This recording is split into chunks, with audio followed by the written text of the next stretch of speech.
waxaan ahay Axmed Shimaali wariyaha Honkebel TV ee Hargeysa waxa aan ku suganahay afaafka hore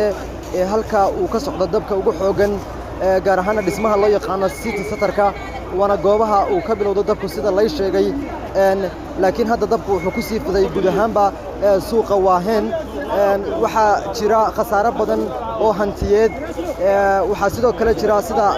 la sheegay dhimasho iyo dhaawacba inkastoo la xaqiijiyay in hal qof uu ku dhintay dabka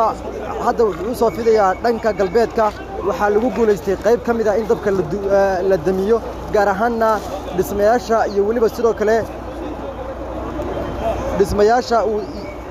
waxa lagu guuleystay dabka qaybtii xigtay dhanka mustamaca in la damiyo laakiin hadda wuxuu u fidayaa dhanka galbeedka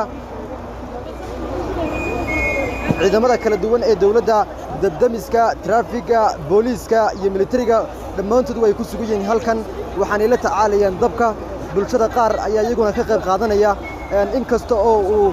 dabku ka batay awoodii dabdamiska Soomaaliland gaar ahaan magaalada Hargeysa ay damin kari lahaayeen waxaana taa darteed la bilaabay in booyado iyo waliba sidoo kale dad shacab ah ay si toos ah uga qayb qaataan inay dabka damiyaan sidoo kale waxa halka ku sugan ciidamada gurmadka degdega ah iyo waliba sidoo kale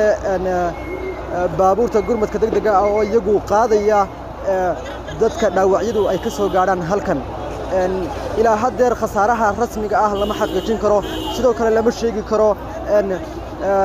waxa uu dabku ka bilowday laakiin sidoo kale waxa ku sugan halkan mas'uuliyiin ka tirsan dawladda gaar ahaan golaha wasiirada waxaana jooga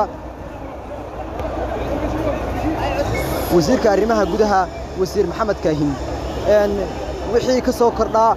halkan ayaanu si toos ah idinka soo tabin doonaa waxaan su'aalo ka rajayn doonaa in dabka lagu guuleysto damintiisa wana mahadsantahay ayaan leh oo ku sugan xarunta Honkebel TV